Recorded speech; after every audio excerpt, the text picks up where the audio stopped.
Le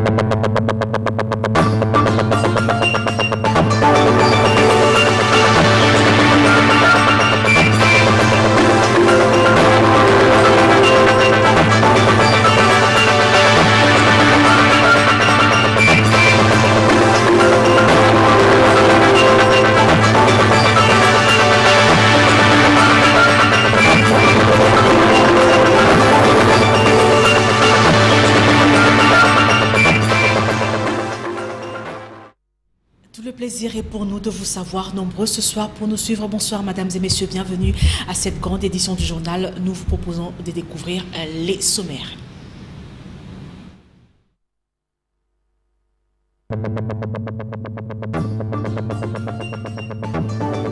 Le procureur général près la Cour de cassation sollicite la levée des immunités de 4 sénateurs, dont 2 de la législature en cours. Le procureur général de la République voudrait obtenir l'autorisation pour instruire à charge contre Alexis Thambwe Mwamba et Éric Roubouillet. Évolution de la pandémie du coronavirus en République démocratique du Congo, les ministres de la Santé publique a conféré avec 3 diplomates sur les besoins sanitaires de la RDC.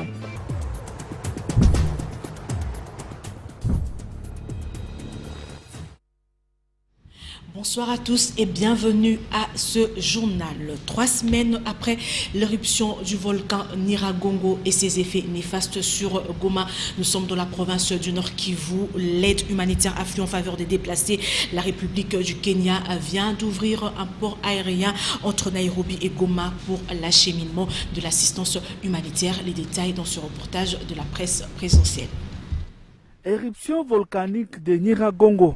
Le président de la République, au chevet des sinistrés de Goma et Nyiragongo, 3 cargos transportant une importante aide humanitaire à faveur de ces sinistrés, est en route pour Goma via l'aéroport de Kavumu au Sud Kivu. Cette assistance signée le président de la République et chef de l'État, Félix-Antoine Tshisekedi Tshilombo, sera remise très prochainement aux sinistrés du volcan de Nyiragongo, annonce faite à la presse par le docteur Roger Kamba, conseiller spécial à charge de la couverture maladie universelle et coordonnateur de la Task Force présidentielle, ce vendredi 4 juin 2021 au cours d'une audience avec le lieutenant-général Ndima Kongba Constant, gouverneur militaire. Nous sommes ici sur l'ordre du président de la République qui nous a demandé de venir faire essentiellement 2 choses.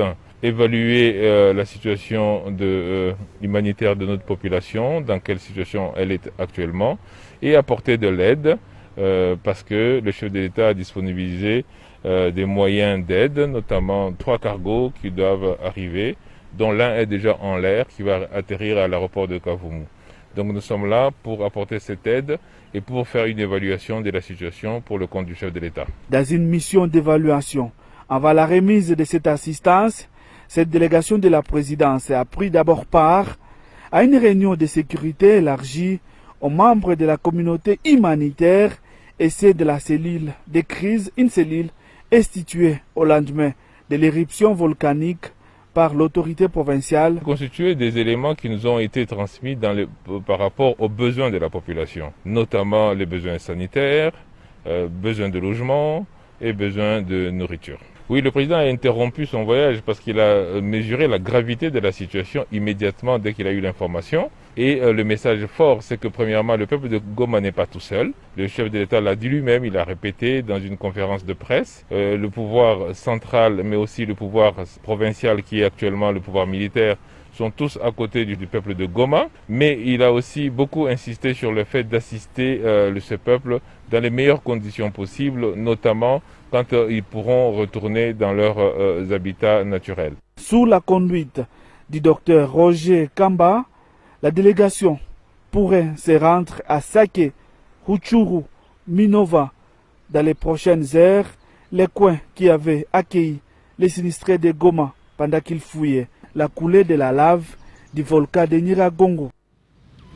Le reportage est de nos confrères de la province du Nord Kivu. En quelques semaines dès l'état des sièges, les FARDC ont enregistré de victoires sur les forces négatives qui sèment la désolation et la terreur dans la province du Nord Kivu et de l'Ituri. Le gouvernement l'a dit au cours d'une conférence de presse animée hier dans la soirée par 3 porte-paroles, Patrick Mouyaya du gouvernement, le général-major Léon Richard Kassonga des FARDC et le colonel Pierron Monamputu de la police nationale congolaise. Papi Katassi pour la suite. Les 3 porte-paroles sont venus rendre compte des opérations menées par les forces armées de la RDC dans la perspective d'éradiquer les groupes armés locaux et étrangers. Des opérations intenses qui, dans le Nord Kivu, ont donné des résultats probants selon le général Léon Richard Kassonga. Toute la partie ouest de la route nationale numéro 4, partant de Beni à Oicha vers Mandoumbe, Maleke et Mamove, toute cette partie aussi est aujourd'hui sécurisée. Et donc les Congolais, vos frères, vos parents, vos amis, vos connaissances, circulent librement dans ces endroits parce que nous avons fait ce travail à votre service. Dans le secteur opérationnel Sukola 2 Nord Kivu, nous avons également intensifié des opérations. Et nous avons exercé une pression militaire accrue sur les territoires de Massissi et sur les territoires de Rutshuru, évidemment contre les FDLR, contre les Nyatura et contre la PCLS et un mouvement qu'on appelle NDC Renové. Pour Patrick Mouyaya, ministre des Médias et Communications et porte-parole du gouvernement, les rebelles ougandais de l'ADF ont été mis en déroute et raison pour laquelle, dans leur fuite, ils se livrent à des actes de terrorisme. Toutefois, souligne-t-il, la détermination du président de la République reste intacte et le gouvernement est de plus en plus déterminé à neutraliser toutes les forces négatives. Vous avez vu le président de la République activer ces mécanismes constitutionnels prévus d'état de siège. C'est justement pour donner à nos forces armées tout l'éventail des possibilités qui leur permettent d'aller un peu plus loin. Vous avez vu que la guerre à laquelle nous faisons face, pour nous en sortir, il faut du renseignement. Le renseignement, ça veut dire que vous devez, vous, autorités militaires, vous organiser, avoir des relais au sein de la population pour que lorsque les malfrats, quittant ou fuyant les positions dans lesquelles ils étaient parce qu'ils sont combattus, se mêlent, que vous puissiez les dénoncer. Et donc là, elle est complexe. Lorsque vous dites combien de temps ils vont rester dans les territoires conquis, c'est des territoires de la République. On ne peut pas conquérir ce qui est censé être dans les girons de la République. Mais l'idée ici, c'est de dire, lorsque nous récupérons des localités qui étaient occupées par des forces armées, on y amène la sécurité. À titre de rappel, les forces armées de la RDC sont sur tous les fronts depuis la proclamation de l'état de siège dans la province du Nord Kivu et en Ituri, dans le but ultime de restaurer l'autorité de l'État dans cette partie du territoire national. Dans le reste de l'actualité, 2 aspects émergent du lot dans l'examen de propositions de loi concernant la future Commission électorale nationale indépendante CENI. Il s'agit de l'indépendance des animateurs et la répartition de postes au sein du bureau. L'examen de cette proposition de loi se poursuit au Sénat. Éric Izami pour la suite. La proposition de la loi organique portant fonctionnement, attribution, organisation de la Commission électorale nationale indépendante CENI est en plein examen depuis mercredi 9 juin 2021 au Sénat. La Commission politique administrative et judiciaire, PAJ, a présenté son rapport à la plénière.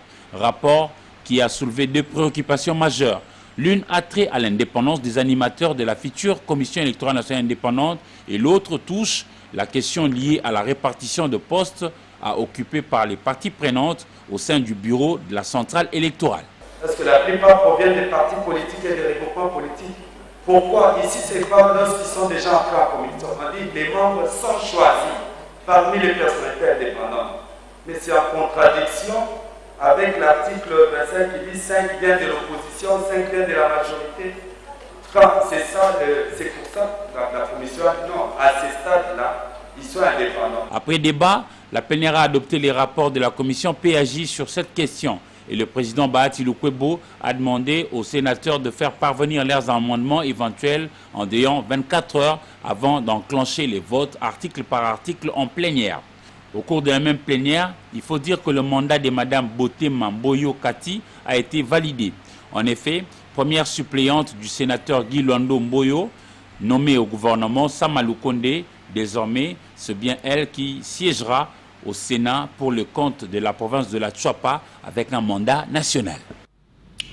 Nous restons à la Chambre haute du Parlement pour vous dire que le procureur général de la République près la Cour de cassation sollicite la levée des immunités de 4 sénateurs, dont 2 de la législature en cours. Le PGR voudrait obtenir l'autorisation pour instruire à charge contre Alexis Tambwe-Mwamba et Éric Roubouillet, soupçonnés d'avoir détourné les deniers publics de l'ordre de plusieurs millions de dollars américains. Les détails avec Éric Kizam une fois de plus. Le bureau du Sénat dirigé par Bahati Lukwebo Modeste a tenu informé mercredi 9 juin 2021 l'Assemblée plénière du réquisitoire du procureur général près la Cour de cassation aux fins d'obtenir l'autorisation de poser les actes d'instruction à charge des sénateurs Alexis Tambwe-Mwamba, Rouboué Akizi Mwami, Eric, Moussendu Flungu Flore et Adambou Lomalissa Sébastien. Le procureur général de la République a retenu à charge de se préciter les détournements de deniers publics après une mission de contrôle des gestions effectuée par 6 inspecteurs de finances auprès du Sénat. Concernant Alexis Tambwe-Mwamba et Rouboué Akizimwami, Eric, sénateur de l'actuelle législature, la plénière a décidé de renvoyer leurs dossiers respectifs à la commission spéciale qui traite les dossiers de l'ancien Premier ministre Matata Ponyo avant d'en débattre en plénière. Rappelons que dans son réquisitoire, le PGR après la Cour de cassation parle des détournements de plusieurs milliards de francs congolais et de plusieurs millions de dollars américains. La commission va se prononcer en plénière pour le cas de Tambwe-Mwamba Alexis et Roubouye Akizimwami Eric. Par contre, pour les 2 anciens sénateurs, Adambou Lomalissa Sébastien et Moussendu Flungu Flore, procureur général, peut déjà agir car ils n'ont plus d'immunité. Il s'est ouvert ce jeudi 10 juin à Roméo Golf un atelier sur l'impact de taux de valorisation de produits miniers marchands sur les recettes d'exportation. C'est la ministre de Mines, Antoinette Samba Kalambaye, qui en a donné le go en présence de José Moussangana et Hugues Moussongilay.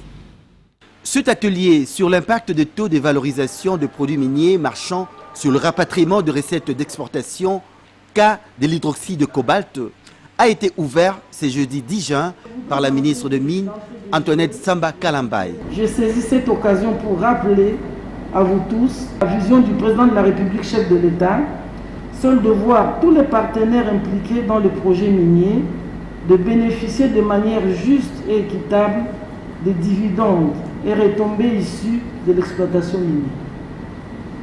L'objectif étant de mettre fin à ces paradoxes selon lesquels la République démocratique du Congo, pays potentiellement riche, mais sa population vit dans une misère. Les coordonnateurs de la cellule technique de coordination et planification minière, CTCPM, en a circonscrit le cadre. Et nous avons cette capacité, ce pouvoir, entre autres, d'émettre des avis et formuler des propositions dans le domaine minier, de trouver des solutions aux problèmes qui se posent dans ce secteur. Et c'est le cas aujourd'hui, nous avons un problème avec les hydroxydes et nous allons donc, d'ici ces 2 jours, essayer d'intervenir là-dessus pour avoir une solution. Le DG de Akili Consulting a quant à lui donné les attentes et les objectifs de cet atelier. L'objectif de cet atelier est celui de, premièrement, comme je vous l'ai dit, réunir les différents acteurs de cette chaîne pour arriver à discuter et parler des problèmes qui se posent réellement sur le marché.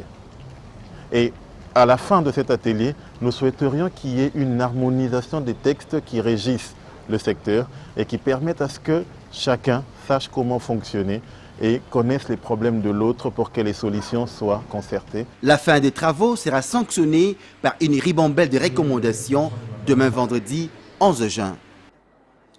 Par ailleurs, le ministre de la Santé publique, Hygiène et Prévention, le Dr Jean-Jacques Mbungani, a conféré avec 3 diplomates sur les besoins sanitaires de la République démocratique du Congo. C'était hier mercredi à son cabinet de travail. Parmi les sujets évoqués, l'évolution de la pandémie du coronavirus en RDC et la situation à Beni.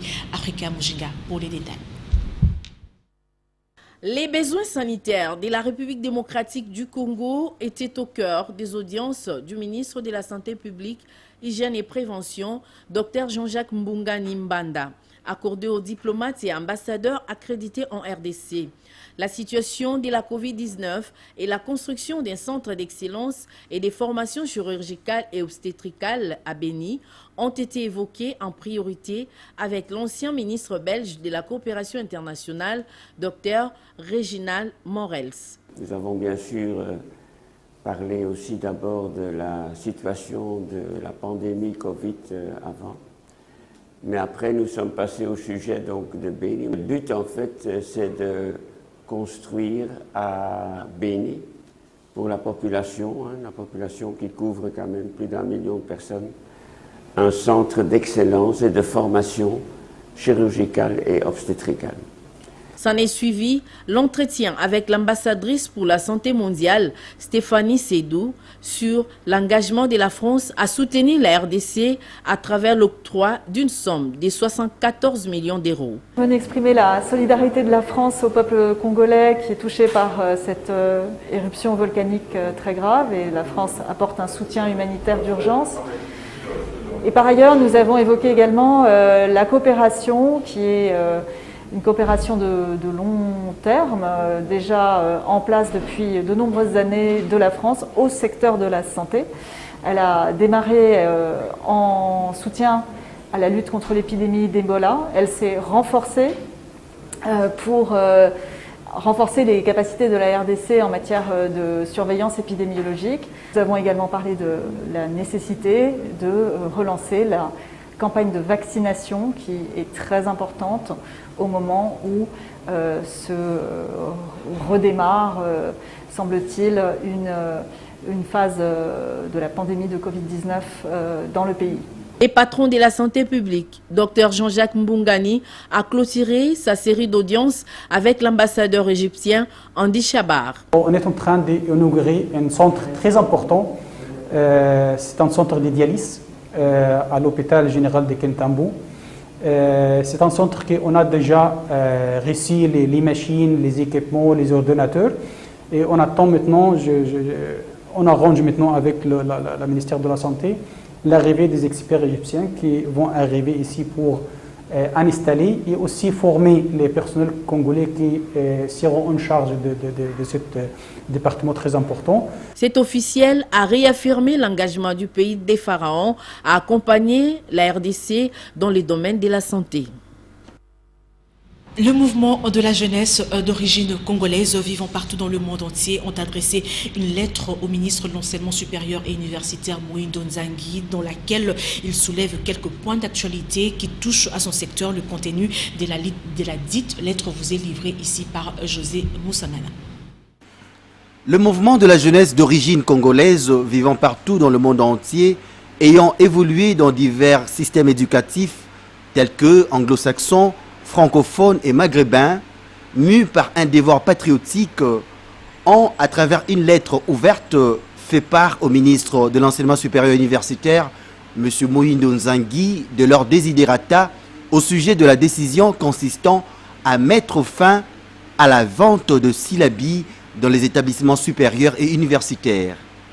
Tout en saluant cette décision, ils estiment que compte tenu de la couverture Internet précaire sur toute l'étendue de la République, le ministre ne pense-t-il pas que cette mesure serait discriminatoire s'agissant justement des zones desservies en Internet et celles qui ne le sont pas? Comment compte-t-il compenser le manque à gagner financier à l'endroit du corps professoral qui, dans la majorité des cas, se sert de cette source de revenus supplémentaires pour échapper à la précarité dans laquelle il se trouve? À combien a-t-il chiffré cette décision en termes d'équipement, déploiement, suivi et pérennisation? Puis comment envisage-t-il la financer?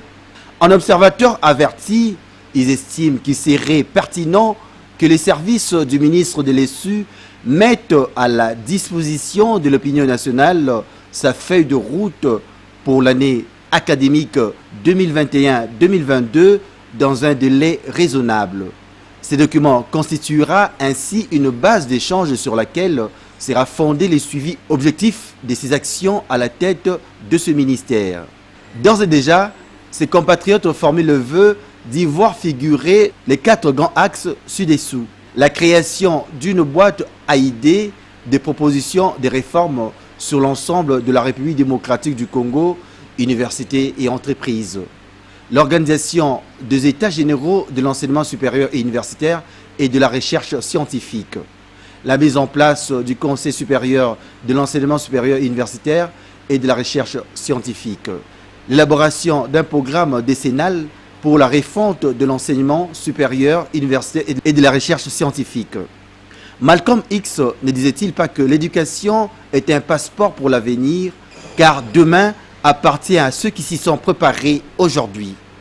Cette adresse est signée par le président national Ngale Ekalominiwe Peggy pour le compte de Intelligentsia House Foundation. Et sachez aussi que le Front patriotique 2023 a clôturé à Kananga au Kasaï central ce mercredi la collecte de signatures pour la suppression des institutions budgétivores de la République démocratique du Congo. À l'occurrence, le CNSA tenait le comité national de suivi de l'accord, le Sénat voire les assemblées provinciales. La précision est de son coordonnateur provincial, Job Kouyi Ndama. Il est au micro de Ben Brian Minga. Aujourd'hui, le Front patriotique 2023 est totalement erré du fait que, au-delà de nos attentes, nous venions de réaliser plus que prévu, c'est-à-dire 136 830 signatures pour toute la République démocratique du Congo. Mais la particularité pour les Kasaï central, ce que je viens vers vous, très chers journalistes, pour dire merci.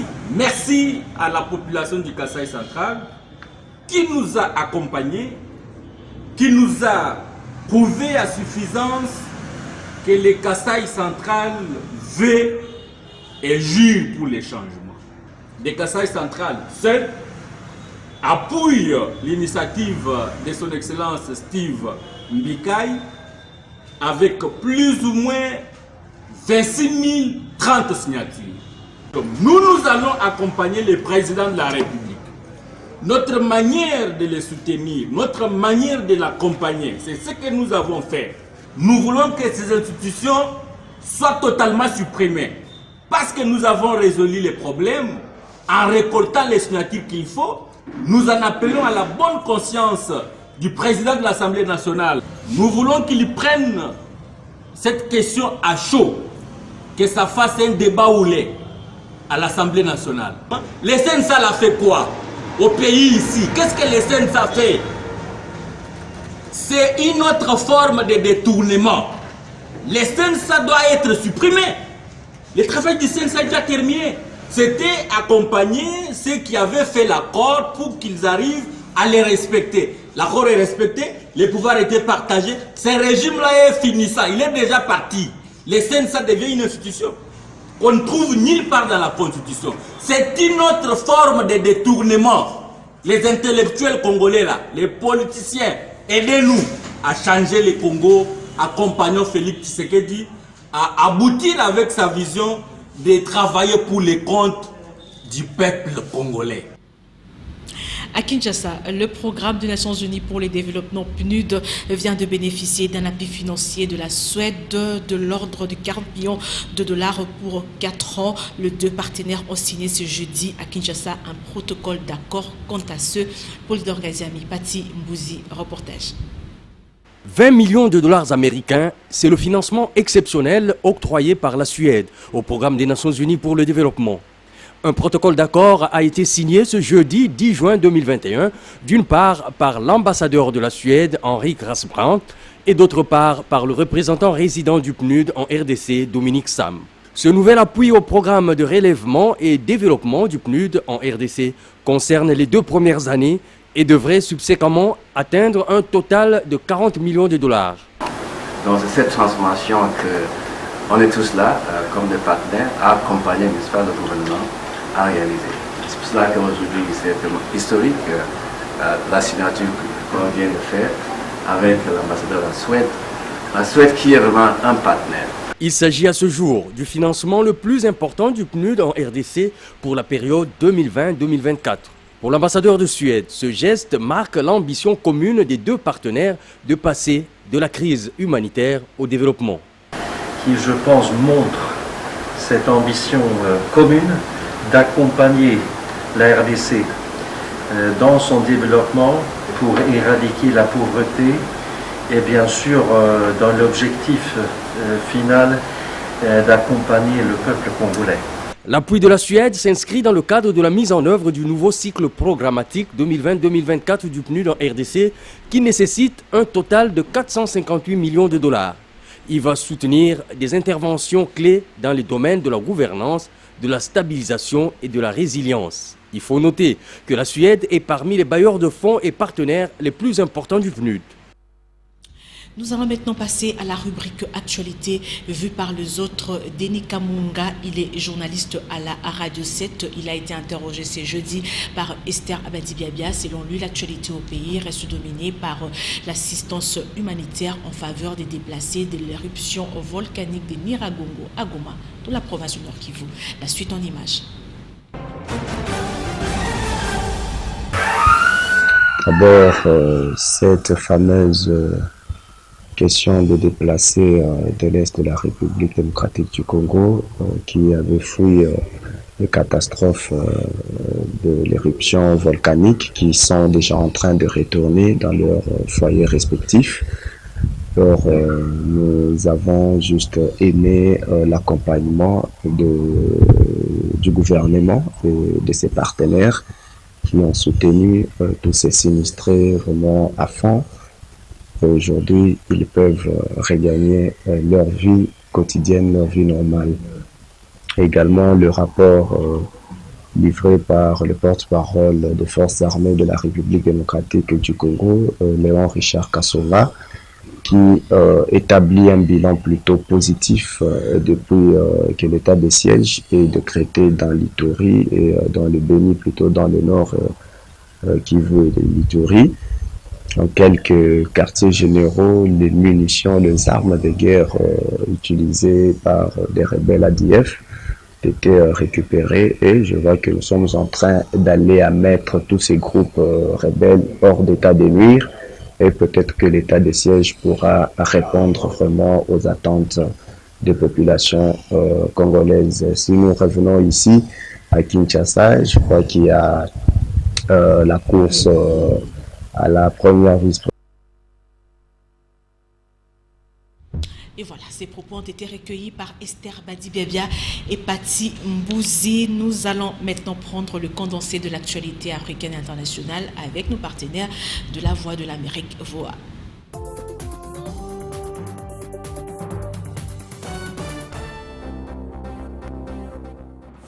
En Centrafrique, un Français arrêté il y a un mois en possession d'armes de guerre a été accusé d'espionnage, de complot et d'atteinte à la sûreté de l'État, a indiqué mercredi le procureur général à l'AFP. Au Mali, le premier ministre de transition, Choguel Kokala Maïga, a indiqué mercredi son intention de former d'ici à dimanche un gouvernement censé conduire les affaires du pays avant un retour des civils au pouvoir prévu début 2022. Au Nigeria, les médias et les militants craignent que leur pays ne sombre dans la répression après que le gouvernement a suspendu Twitter dans le pays le plus peuplé d'Afrique où des jeunes hyper connectés ont adopté la plateforme comme moyen de protestation. Le Soudan a mis fin aux subventions au carburant dans le cadre d'un programme de réforme soutenu par le FMI, ont rapporté mercredi les médias officiels, doublant ainsi le prix à la pompe au risque d'attiser le mécontentement de la population.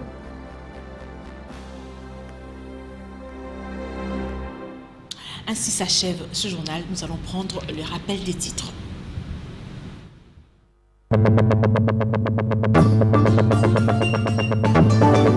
Le procureur général près la Cour de cassation sollicite la levée des immunités de 4 sénateurs, dont 2 de la législature en cours. Le procureur général de la République voudrait obtenir l'autorisation pour instruire à charge contre Alexis Tambwe-Mwamba et Éric Roubouillet. Évolution de la pandémie du coronavirus en République démocratique du Congo, les ministres de la Santé publique a conféré avec 3 diplomates sur les besoins sanitaires de la RDC.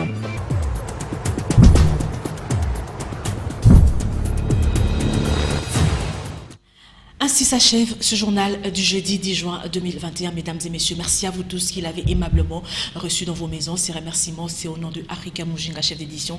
Léonard Mouemeri a réalisé ce journal et toute la grande équipe. Demain à 7h30, Patricia Moulengombo-Lekouni va vous informer à 10h et à 12h. Jenny Tambouemalou sera la saison pour le journal en Lingala. Je retrouve à 19h avec le même plaisir.